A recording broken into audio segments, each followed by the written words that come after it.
আমি মোহাম্মদ তামিমুল এহসান তোমাদের আজকে এই ক্লাসে স্বাগত জানাচ্ছি। আমাদের আজকের এই ক্লাসে আলোচ্য বিষয় হচ্ছে ই গভর্নেন্স এবং ই সার্ভিস নিয়ে।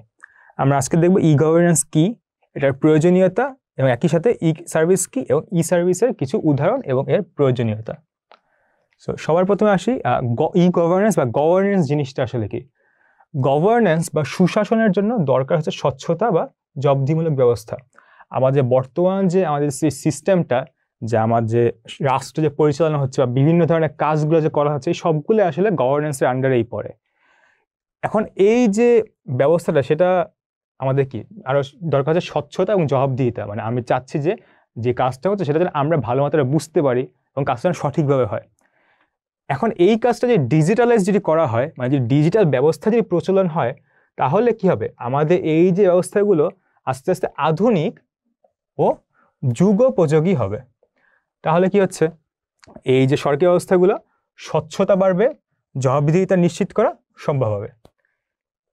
তাহলে লাভটা হচ্ছে কি, আমরা যখন কোনো একটা কাজে যাব, আমরা ইজিলি হচ্ছে এই কাজটা করতে পারবো। আমাদের হয়তো অতটা কষ্ট করা লাগবে না, বা হয়তো আমরা এমনও চিন্তা করতে পারি, আমরা একটা সিম্পল একটা ফর্ম যদি আমরা দিতে চাই বা একটা ফর্ম ফিল আপ করে যদি জমা দিতে চাই, অনেক বড় একটা লাইনে দাঁড়াতে হয়। আমরা হয়তো এখন জিনিসটা যে অনলাইনে চলে আসে বা আসতো, তাহলে কিন্তু আমরা বাসায় বসে সেই ফর্মটা ফিল আপ করে আমাকে দিয়ে দিতে পারতাম।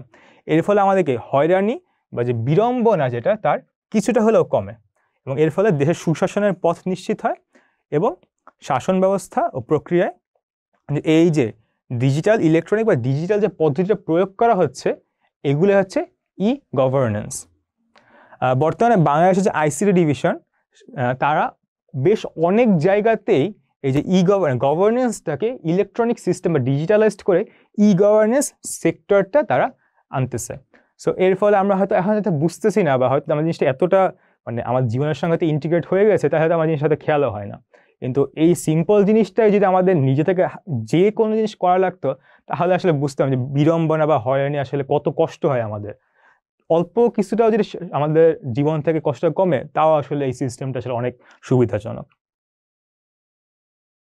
এখানে আমরা যদি ইভারেন্স অল্প কিছু প্রয়োজনীয়তা যদি দেখি, এর মধ্যে একটা দেখতে পাই, এইচএসসি বা এইচএসসি ফলাফলটা যখন দেয়, আমরা বাসায় বসে মোবাইলেই কিন্তু রেজাল্টটা পেয়ে যাচ্ছি। কিন্তু চিন্তা কর, এটা যে আমাদের রেজাল্টটা যদি একটা বোর্ডে স্কুলে যে টাঙায় দিত, আমাদের সবাইকে হচ্ছে ওখানে যেতে হতো। এবার আমরা রোল ধরে ধরে খুঁজতাম কোথায় আছে, সবাই মিলে খুঁজতে গেলে কি একটা মানে বিড়ম্বনার সৃষ্টি হয়। সেই জিনিসটা এখন হচ্ছে আমাদের হাতে মোবাইলের মধ্যে রেজাল্টটা চলে আসতেছে। এটাও কিন্তু আমার এই ই গভর্নেন্সের মাধ্যমে আমাদের যে বর্তমান যে সিস্টেমটা, সেটা অনেক সিম্পলিফাইড হয়েছে। আচ্ছা, এটার মধ্যে আরেকটা উদাহরণ হচ্ছে, আমরা ভর্তির জন্য আমরা আসলে মোবাইল থেকেই আমরা আবেদন করতে পারি। মোবাইল থেকে হোক বা কম্পিউটার থেকে হোক, যেটা থেকেই হোক, আমরা একটা ইউনিভার্সিটির ওয়েবসাইটে যাব, বা হয়তো সরকারিও কোনো ওয়েবসাইট থাকতে পারে, সেখানে যে আমাদের ইনফরমেশনগুলো দিয়ে আমাদের যে ফাইলগুলো সেগুলো আপলোড করে বা ছবি আপলোড করলেই কিন্তু আমাদের ক্লিক করে আমাদের ভর্তির ফর্মটা কিন্তু ফিল আপ হয়ে যাচ্ছে। আগে কী করা লাগতো, সেটা জন্য একটা সবাই মিলে একদিন যে লাইনে দাঁড়াতে হতো, ঘন্টার পর ঘন্টা ধরে লাইনে দাঁড়াতাম, একটা ফর্ম নিতাম, ফর্মটা ফিল আপ করতাম, দেন আবার যে ওঠে আবার সাবমিট করা লাগতো। একটা যদি ভুল হয়, আবার নতুন করে একটা ফর্ম তুলো, সেই লাইনে দাঁড়িয়ে সেই ফর্মটা আবার ফিল আপ করে আবার দাও। এখন আগে যদি ছোটো একটা ভুল হয়, আমরা এডিট করে জাস্ট সাবমিট করে দিতে পারবো। অতটা কিন্তু সমস্যা আগের মতো হয় না। আরেকটা, এটা হচ্ছে স্কুল কলেজে গেল। এমনিতে অন্যান্য যে কাজগুলো আছে, সেটা কি, জেলা প্রশাসকের কার্যালয়ে আমার অনেক ধরনের সেবা, যেগুলো আমরা অনেক কম সময়ে এবং কম খরচে এবং ঝামেলাহীনভাবে পেতে পারি। সো এখানে কি এই বিভিন্ন জেলা প্রশাসকে কিছু ই সেবা কেন্দ্র খোলা হয়েছে, যার মাধ্যমে আমরা আসলে অন্য জায়গার অনেক ইনফরমেশন একটা জায়গাতেই আমরা পেয়ে যাই। সো আগে হয়তো আমাকে ওই ইনফরমেশনটা বা ওই তথ্যটা পাওয়ার জন্য বা যাই হোক না কেন অনেক দূরে যাওয়া লাগতো, বাট আমরা এখন করতে পারি কি, আমাদের ঘরের পাশেই সেইটা হচ্ছে আমরা নিয়ে আমরা আমাদের যে কাজটা দরকার হয় সেটা হচ্ছে আমরা করে ফেলতে পারবো। সো কি হচ্ছে, এখানে আমার তথ্যের যে ডিজিটালাইজ করা হয়েছে, এর যে সিদ্ধান্ত, যে আমরা যে সিদ্ধান্ত নেব ওই তথ্যটা পেয়ে, তার অনেক সময় আসলে কমে যাচ্ছে। আচ্ছা, তাহলে এখানে আরও কিছু আছে। এই যে সেবাগুলো আমরা যখন তথ্যগুলো পাচ্ছি, এর ফলে আমরা যে কোনো কিছু ভুল হচ্ছে কিনা বা কোনো সমস্যা হচ্ছে কিনা, সেটা আসলে আমরা অনেক কম সময়ে তাড়াতাড়ি বুঝে ফেলতে পারবো। সো এই যে হচ্ছে আমার এই সেবা প্রদানের স্বচ্ছতা ও জবাবদিহিতা বৃদ্ধি হবে। এরপর কি, দলিল, পর্চা প্রভৃতির যে নকল প্রদানের সংশ্লিষ্ট অধিদপ্তরের সক্ষমতা অনেক বৃদ্ধি পেয়েছে। নকল বলতে আসলে নকল মানে ফটোকপি বোঝানো হচ্ছে আর কি। মানে আমার হয়তো একটা দলিল আছে, সেইটার যে একটা কপি লাগবে, সেই কপিটা আমি খুব তাড়াতাড়ি করে তাদের কাছে পেয়ে যাব। আগে হয়তো অনেক জায়গায় ঘুরে এরপর হয়তো আমি একটা মানে কাগজ পাবো, বাট এখন এটা অনেক তাড়াতাড়ি হচ্ছে, জিনিসটা করা সম্ভব। আচ্ছা, এইটা আসলে অনেক মানে ইম্পর্টেন্ট বলতে আমাদের লাইফে এটা অনেক বেশিবার ইউজ করা হয়। সেটা কি, মোবাইল ফোন বা অনলাইনে বিদ্যুৎ পাবেন বা গ্যাসের যে বিলগুলো সেইগুলো পরিশোধ করা। প্রত্যেক মাসে মাসে আমাদের গ্যাসের বিল, বিদ্যুতের বিল আসে, প্রত্যেক মাসে মাসে আমাদের কোনো একটা জায়গায় যেটা হচ্ছে পরিশোধ করা লাগতো। যারা এটা পরিশোধ করতে শুধু তারাই আসলে বুঝে যে প্রত্যেক মাসে এরকম মানে এত কিছুর মধ্যে আবার একটা এক্সট্রা ঝামেলার কি হয়। এখন আমরা জাস্ট ঘরে বসে মোবাইল থেকে জাস্ট টাকাটা বিকাশ করি বা যাই করি না কেন পাঠিয়ে দিলে আসলে জিনিসটা কিন্তু হয়ে যাচ্ছে। এটাও কিন্তু বেশ আমাদের লাইফটা অনেক সিম্পল করে দিয়েছে। আমাদের এই যে ই গভর্নেন্স বা গভর্নেন্স এর মূল বিষয়টি হচ্ছে নাগরিকের জীবনমানের উন্নত করা এবং হয়রানি মুক্ত রাখা। তো আমাদের এই যে এখন গভর্নেন্সের যে আমরা যখন এটাকে ইলেকট্রনিক বা ডিজিটালাইজড করতেছি, তার অনেক কিছুই কিন্তু আমাদের আরো সহজ করে দিচ্ছে, যেটা কিন্তু আমাদের গভর্নেন্সের যে মূল বিষয় সেটা কিন্তু আমরা আসলে করতে পারতেছি। সো এটা ছিল ই গভর্নেন্স। এখন হচ্ছে ই সার্ভিস। সার্ভিস যে বলতে হচ্ছে আমরা যে কোনো ধরনের যে সুযোগ সুবিধা ভোগ করা বা এগুলো হচ্ছে সার্ভিস বলা যায়। এখন এই যে সেবা প্রদান, এই সেবা প্রদানকে আমরা যদি ইলেকট্রনিক পদ্ধতি বা এই যে ডিজিটাল পদ্ধতিতে যদি করি, সেটা হচ্ছে আমরা ই সার্ভিস বলতে পারি। সো এই ই সার্ভিসের প্রধান বৈশিষ্ট্যটা কি, এটির খরচ কম থাকে, স্বল্প খরচ, এবং এটা আমার এই সেবাটা পেতে আমার সময়ও কম লাগে এবং এর ফলে আমার হয়রানিটাও কম হয়। এরকম হয়তো এখানে দুইটা এক্সাম্পল দেওয়া আছে, একটা হচ্ছে সহজ আর একটা হচ্ছে বাংলাদেশ রেলওয়ে। সহজের মাধ্যমে আমরা অনলাইনে অনেক ফুড ডেলিভারি করতে পারি বা আমরা কোনো হয়তো পার্সেল অন্য জায়গায় পাঠাতে পারি, আমরা রাইড শেয়ার করতে পারি। এখন এই জিনিসটা ধর আমরা খাবার কোনো জায়গা থেকে অর্ডার করব, হয়তো আমাকে নিজে থেকে যে সেটা খাবারটা নিয়ে আসা লাগতো, আমরা এখন কোনো একটা অ্যাপের মাধ্যমে সেটা অর্ডার করলে সেটা আমার বাসায় এসে দিয়ে যায়। আমার কিন্তু সময় কিন্তু অনেকখানি সেভ হয়।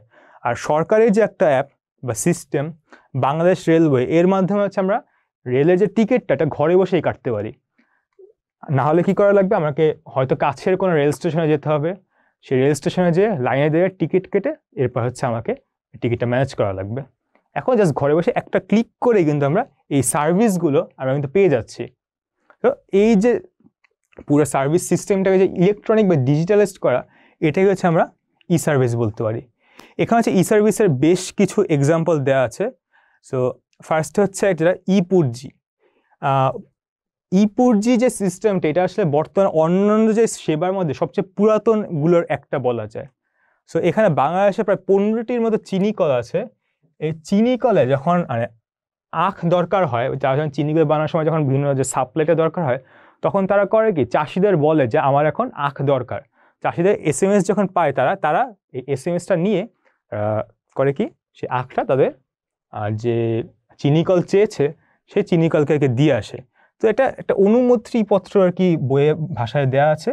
সো এইটার মাধ্যমে তাহলে হচ্ছে কি, চিনিকল যখন লাগবে তখনই তারা চাষিদের বলবে এবং সেই মুহূর্তে পেয়ে চাষিরা তখন তাদের ফসলটা তুলবে।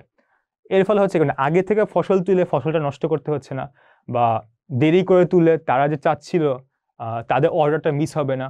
এর ফলে চাষিরাও লাভবান হচ্ছে, আর যারা চিনি কলের যারা মালিক তারাও কিন্তু তাদের সময় মতো তাদের যে প্রোডাক্টগুলো বা সাপ্লাইগুলো তারা পেয়ে যাচ্ছে। এটা হচ্ছে কি আর একটা ইলেকট্রনিক মানি ট্রান্সফার সিস্টেম বা EMTS। আচ্ছা, সো এটা কি, আমরা আমাদের মোবাইল থেকে আরেক মোবাইলে টাকা ট্রান্সফার করতেছি। এটা আর 10-12 বছর আগে যদি বলা হতো কেউ আসলে বিশ্বাস করতো না, আমি জাস্ট ঘরে বসে আমার আরেকজনকে টাকা পাঠিয়ে দেবো। তো এখন এটা অনেক কমন হয়ে গেছে। এই যে আমার একটা ডিভাইস থেকে আর একটা ডিভাইসে আমি যে টাকা পাঠাচ্ছি, কিছু খরচ হয়তো হবে, কিন্তু খরচটা আসলে এত না, বেশ কম খরচই বলা যায়। এই কম খরচে আমাদের টাকাটা পাঠানো, এটা আগে আসলে কল্পনা করা যেত। আমাকে হয়তো কাউকে যে টাকা পাঠাতো, আমাকে তাকে আসতে হতো বা আমাকে যেতে হতো, এর মাধ্যমে কিন্তু আমার টাকাটা আদান প্রদান করা হতো। বর্তমানে বাংলাদেশের অলমোস্ট সব ডাকঘরে যেই হচ্ছে এই টাকাটা হয়তো ট্রান্সফার করা যায়।